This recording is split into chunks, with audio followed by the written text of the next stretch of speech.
Honourable Member for Regina Wascana. Okay, well, thank you very much, Mr. Speaker. I would like to start this morning by thanking my grade 2 social studies teacher, Mrs. Rose Klein. It was many, many election cycles ago when I was in her class, and that's where I first learned about elections. And I could not have imagined that one day I would be standing here on the floor of the House of Commons debating a bill to make changes to the Canada Elections Act. So that certainly speaks to the importance of having positive role models in one's life. So Bill C-25 is an act to make certain amendments to the Canada Elections Act. I think that we can all agree that the integrity of the electoral process is fundamental to our democracy. While many Canadians may watch politics on TV and they may talk politics over coffee, I think that it's fair to say that for the vast majority of Canadians, their most important and most meaningful contribution to the democratic process is to actually go down to the polling station on Election Day and mark an X by the candidate of their choice. So it's important that we as lawmakers get this right. Of particular concern in recent years are the disruptive activities of a group calling themselves the Longest Ballot Committee. Quite simply, the Longest Ballot Committee are a group of troublemakers which seeks to disrupt the electoral process by recruiting large numbers of frivolous candidates who then flood Elections Canada offices with paperwork. As a result, ridings targeted by the Longest Ballot Committee have, as the name implies, unmanageably long ballots, up to a meter in length in some cases. In last year's general election in the riding of Carleton, and in several by-elections in previous years, nearly 100 candidates appeared on the ballot. This has led to excessively long paper ballots and a great deal of frustration among voters and Election Canada workers. In fact, Elections Canada actually had to change the format of the ballot to be write-in ballots for a by-election last year and another by-election last week because of the disruptive activities of the Longest Ballot Committee. Last fall, the Procedure and House Affairs Committee studied this matter in depth, and I was pleased to see the broad consensus among MPs from all parties to fix this problem. In fact, one of the recommendations of the committee's final report was for the government to introduce legislation to close some of the loopholes in the Canada Elections Act that were being exploited by the Longest Ballot Committee. And that legislation has come to the House of Commons in the form of Bill C-25, which we are debating here today. I would like to go through a few of the report's recommendations in detail and share my thoughts about the potential effectiveness on curtailing the disruptive activities of the Longest Ballot Committee. The first recommendation relates to collecting signatures for a candidate's nomination papers. Right now, in order to run for a seat in the House of Commons, a candidate's paperwork must include the signatures of 100 eligible voters in the candidate's riding. But there is presently no rule against a person signing the nomination papers of more than one candidate. And there is also no rule against people signing the papers before the candidate's name has been filled in at the top. So what the Longest Ballot Committee was doing was getting people to sign the papers of many different candidates while the candidate's name was still left blank. This made it easier for the Longest Ballot Committee to recruit frivolous candidates whose only intention was to disrupt the electoral process. Bill C-25 fixes this loophole by allowing for people to sign the nomination papers of one candidate only. While I don't believe that this will solve the problem completely, it will constrain the ability of the Longest Ballot Committee to get frivolous candidates onto the ballot. Another matter that received considerable attention at the Procedure and House Affairs Committee was the official agents for candidates. The Canada Elections Act requires that each candidate have an official agent, but there is nothing stopping one person from serving as the official agent for multiple candidates in the same riding. Mr. Speaker, I know that everyone enjoys a good sports analogy, so I will relay to the House that some of the witnesses at committee said that allowing one person to serve as the official agent for multiple candidates in the same riding was like the coach of a sports team being allowed to coach multiple teams in the same league. That's certainly a violation of the spirit of the law, given that elections are inherently competitive processes. So I'm glad to see that that particular recommendation has made its way into Bill C-25 as well. However, I would again caution members from believing that this will completely solve the problem.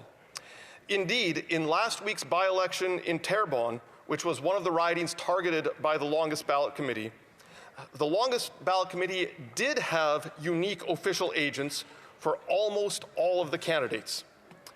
So if I could make a prediction about the effectiveness of unique official agents in future elections, it would seem that instead of the Longest Ballot Committee recruiting, say, 100 frivolous candidates, they will have to settle for recruiting 50 frivolous candidates and 50 frivolous official agents, which is no doubt a significant improvement, but probably not enough to dissuade the Longest Ballot Committee from interfering with future elections. In summary, Mr. Speaker, I think that the official recommendations in the committee's report and their inclusion in Bill C-25 is a positive step to curtail the activities of the Longest Ballot Committee. However, Mr. Speaker, I would be surprised if it solved the problem completely. Therefore, I would like to take this opportunity to highlight one of the other ideas that witnesses discussed at committee, but was not included in one of the official recommendations in the final report, namely the reinstatement of mandatory monetary deposits by the candidates. For context, it used to be that a $1,000 deposit was required when a candidate registered to run in an election in this country. But in 2017, this requirement was ruled unconstitutional after a court challenge by, you guessed it, the same people behind the Longest Ballot Committee. It was this court case that opened the door for the Longest Ballot Committee and their current practice of running large numbers of frivolous candidates, all at no cost to themselves. Mr. Speaker, I would also like to mention that while the judge's ruling indicated that a $1,000 deposit was an unreasonable infringement of Section 3 of the Charter, the ruling left open the possibility of a deposit of a smaller, less burdensome amount. It's also worth noting, Mr. Speaker, that in last week's by-election in Terrebonne and in last year's by-election in Battle River Crowfoot, many of the Longest Ballot Committee candidates did not receive a single vote. They could not convince a single person to vote for them, nor could they be bothered to show up to vote for themselves. Therefore, Mr. Speaker, my personal view and my personal suggestion is that if the measures included in Bill C-25 are not sufficient to curtail the activities of the Longest Ballot Committee, then the next step should be to revisit the idea of a very nominal deposit to the requirement of receiving and a very nominal number of votes on Election Day.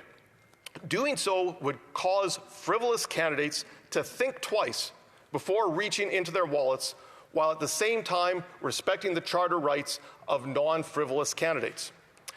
But hopefully it doesn't come to that. I'm hopeful that the measures introduced in Bill C-25 will be sufficient, and I look forward to supporting this bill to committee and having it studied further detail at committee. In summary, I will be pleased to vote for this bill at second reading, and Mr. Speaker, I look forward to any questions. Questions and comments? Questions et commentaires. The Honourable Parliamentary Secretary to Government House Leader. Yes, thank you, Mr. Speaker. I can understand the comments that the member has put across. I disagree with the idea that you have to have a financial deposit in order to be able to say to the people you want to represent that I want my name on the ballot and I got to give money in order to do that. I'm inclined to support the court decision. But I would again recommend that the member give it more thoughts. I can recall an incident where someone had said to me, well, why is it the volunteers can collect signatures for your nomination? Why aren't you obligated to require them? And maybe that might be an alternative look at. I think that the PROC committee has an opportunity.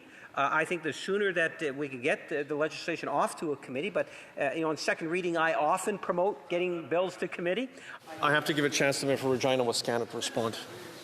Okay, well, thank you very much, Mr. Speaker. I would like to thank the honourable member for his question, and I would also like to congratulate him on becoming a grandfather, I believe, for the fourth time earlier this month. So I'm sure I wish him very well with the new bundle of joy. So I am hopeful that the measures in Bill C-25 are sufficient to curtail the activities of the Longest Ballot Committee, but I think it is very telling that they were the ones behind the 2017 court case, which struck down the requirement of the $1,000 deposit. And it is also very telling that it was after that court case that they opened the door to their current disruptive activities. So we'll have to take a wait-and-see approach, and we'll have to wait and see. So. Questions and comments, questions et commentaires, l'honorable député de la... The honourable member for La Pointe de l'Île. Thank you, Mr. Speaker. This bill excludes the possibility of funding public party for reinstating public funding. The higher donations can be, the higher appearance of conflicts of interest and corruption can be. We know, for instance, that there was a case with the former Prime Minister who authorized the opening of a new bank for the Chinese community in British Columbia and in Toronto. The following day, he received 45 donations of the maximum donation amount to his riding. And those donations came, of course, from those communities in Toronto and in British Columbia. That kind of corruption or appearance of corruption could be eliminated if we instated public party financing and making huge donations impossible. I'll give the member for Regina Wascana the opportunity to respond. Very much, Mr. Speaker. I'd like to thank the honourable member for his question. Well, certainly undue influence and undue foreign influence is a concern in our elections. It is good to have a large number of grassroots Canadians participating in the democratic process. That is certainly preferable to a small number of well-to-do insiders. But I would caution against the idea of public funds for parties or a per-vote subsidy for parties. I think that if individuals want to get people to vote for them, they have to go out and knock on doors and do some fundraising at the same time. So I think that having a nominal amount of fundraising for candidates and for parties is a good thing. Questions and comments, questions et commentaires, the honourable member for Vernon, Lake Country, Monaghan. Thank you, Mr. Speaker. Winston Churchill famously remarked that democracy is the worst form of government except for all the others.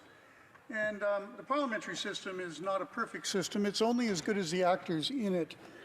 When 93% of the electorate votes for the party and not for the candidate, and only 7% vote for the candidate, that's a distortion of the democracy, the way parliamentary democracy is set up. The member mentioned reinstating the $1,000 thing because the same problem applies also to the people in the long ballot.